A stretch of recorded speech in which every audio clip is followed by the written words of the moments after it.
As you can hear the shooting, collect and jump sounds, in this tutorial you will learn how to build a clean audio manager system in Unity using C# dictionaries instead of messy audio source setups. Huge thanks to Ahmad, Surya, Bimantara for supporting me on Patreon. Now let's jump right into it. In order to play the sound, we need to attach a component called audio source. So the first thing, we're gonna go over to hierarchy. Let's create an empty game object, and I'm gonna name this game object to something like audio, just like that. And I'm gonna reset the transform. To play the sound clip, we need to attach the component called audio source. So let's click on this add component, and we're gonna type audio source, or we're gonna find that, and let's click on it in order to attach that. And we need to drag the clip, which clip we want to play, or which sound clip we want to play inside this audio resource slot. To do that, I will head over to my project folder, project tab, assets, and then audio folder. And you can see I have bunch of sound clips, so I'm going to select any of them. Let's suppose this shooting one.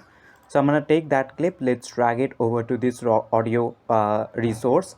And if we go ahead play our game, we should hear the sound right after the game start. And just wait, and we heard the shooting sound as soon as our game started. Why? Because this play on awake is checked, so we need to make sure we uncheck. And so however, we need a way when we need to play it.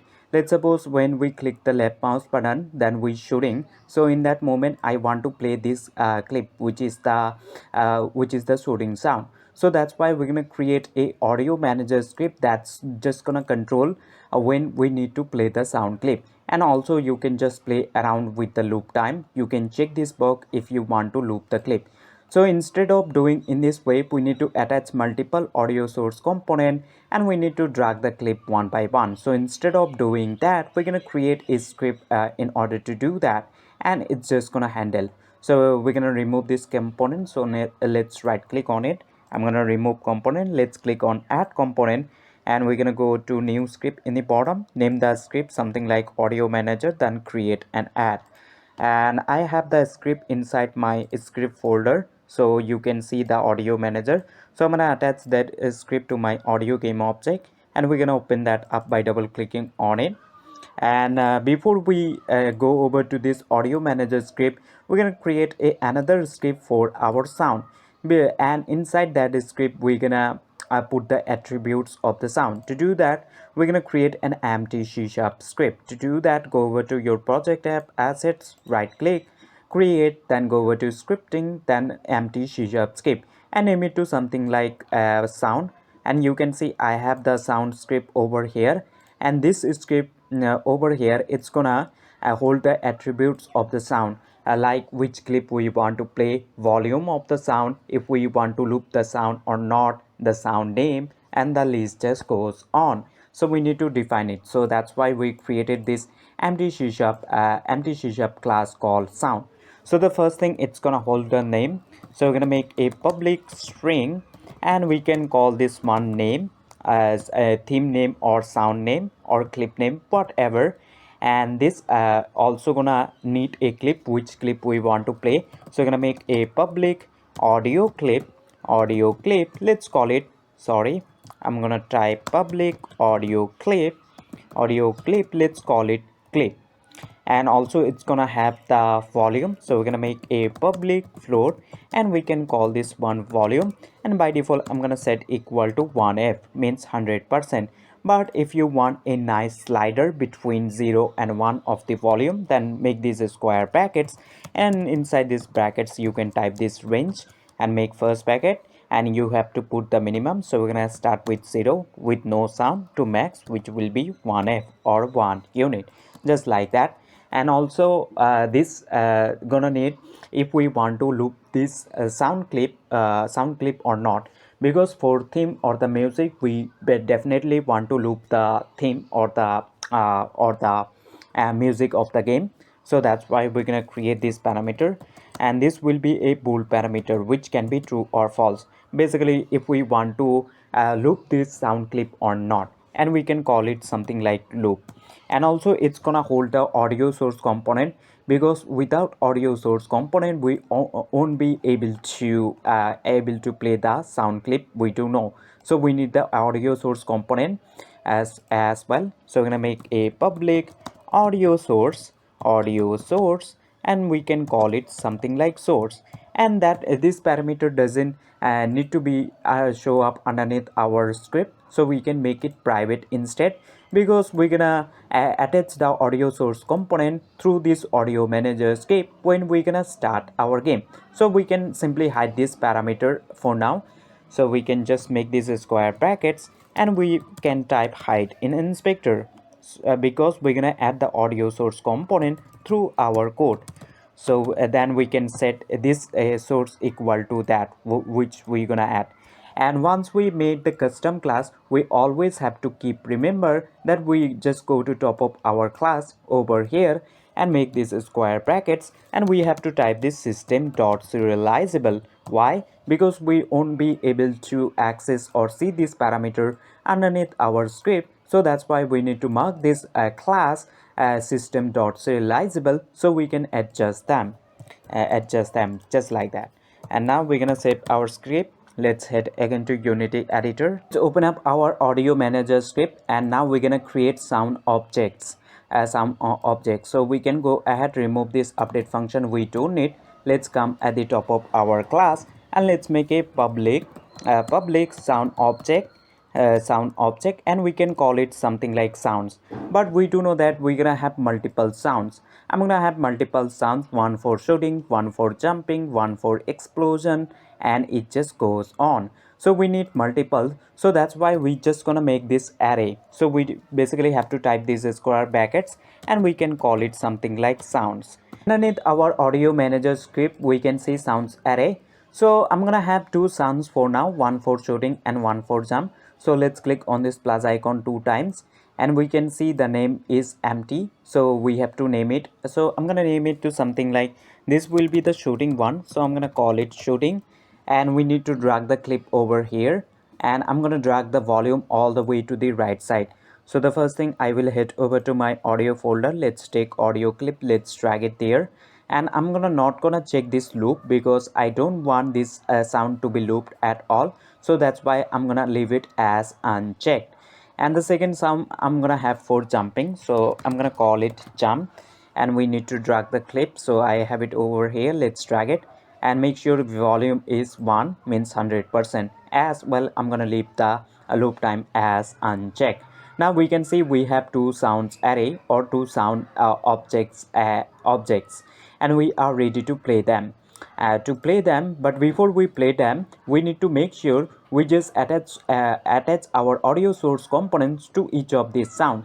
So if I go over to my sound class, you can see we have created this audio source component. So we need to make sure we attach audio source component to each of these sound. Basically we need to set this one. To do that, we will go over to audio manager script, and for it we're gonna use a for each loop. So go over to start function, or include the start function. You can do it awake function as well. So we're gonna use this for each. So for each, and double tap key on your keyboard, so it's gonna fill out the format. So we're gonna go over to our sound object or sound class, and we can call it something like is in our sounds array. Basically we just want to look through all of our sounds, the shooting and the jump, and we need to make sure we attach the audio source component. To do that, now we're gonna go to is.source. Basically we're going over to this sound class, and we accessing this source component, and now we need to set that, we're gonna set equal to this dot game object. Basically the this audio managers script attached on this audio game object. So this dot game object basically there basically means this game object itself. And now we're gonna use dot add component function, add component, not function, sorry. We have to use this add component, and the component that we want to add is audio source. So we're gonna type this audio source, and now let's make first bracket and then close that up with semicolon. So we just loop through all of our sound, and we just added the audio source component. As you can see, we just set the is dot source equal to this dot game object dot add component audio source. Now we just added our audio source, and we need to make sure we set the clip as well.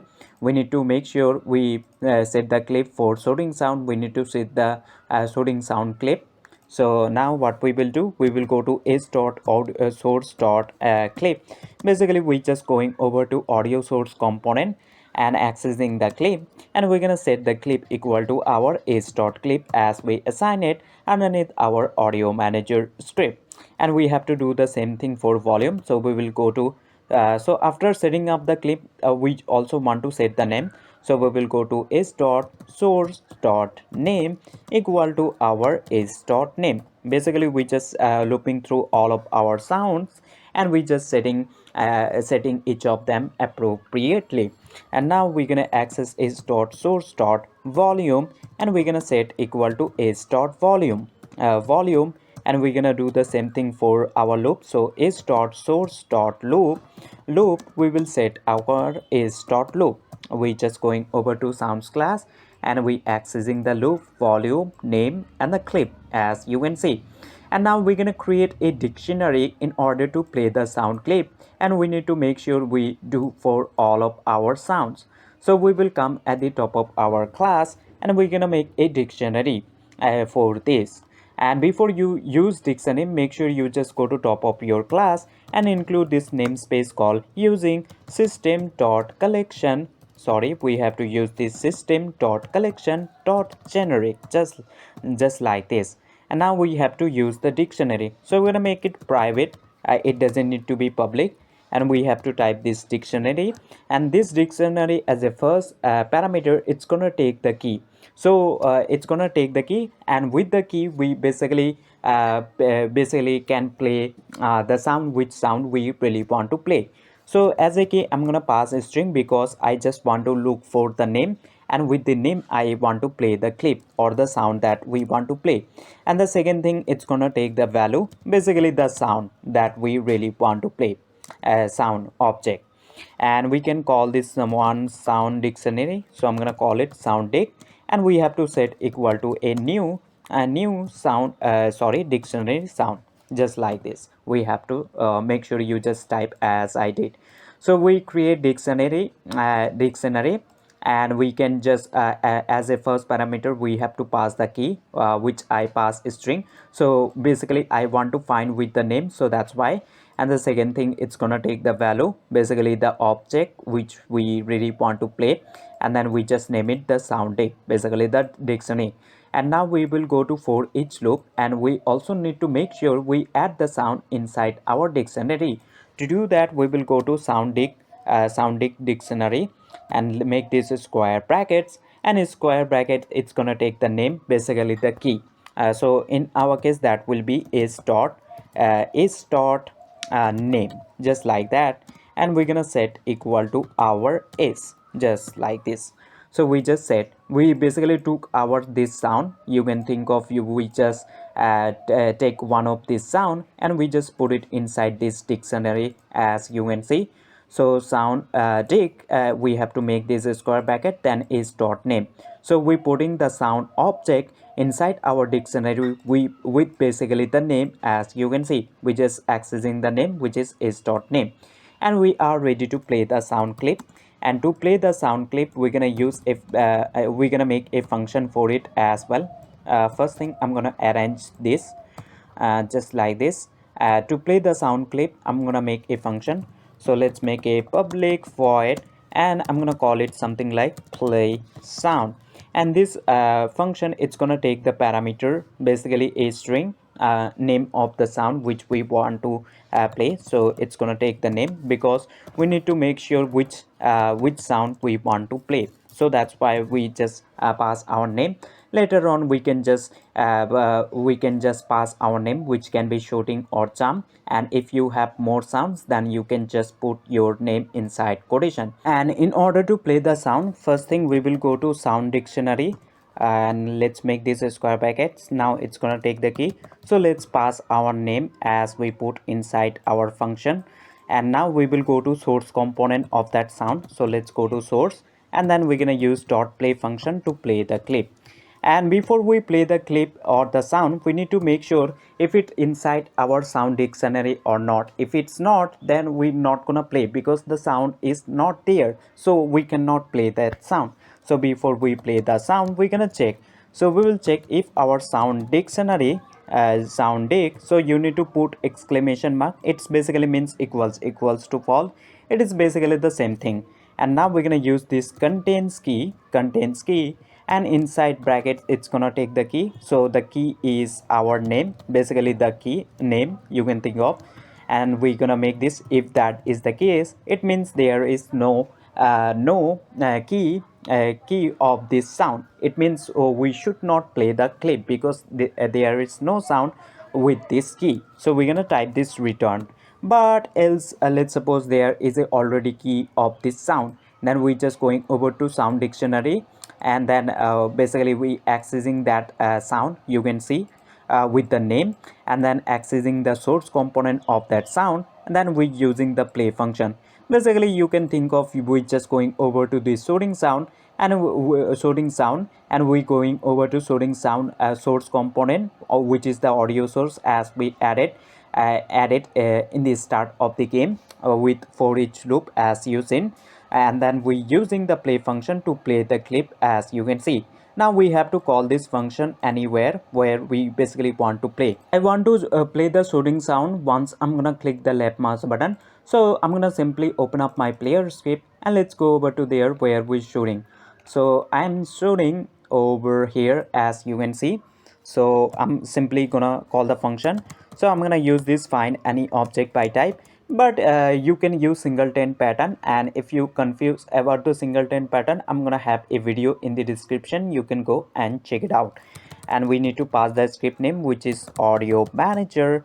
And now we have to call out the function, which is play sound. And now it's gonna take the name of the sound inside quotation.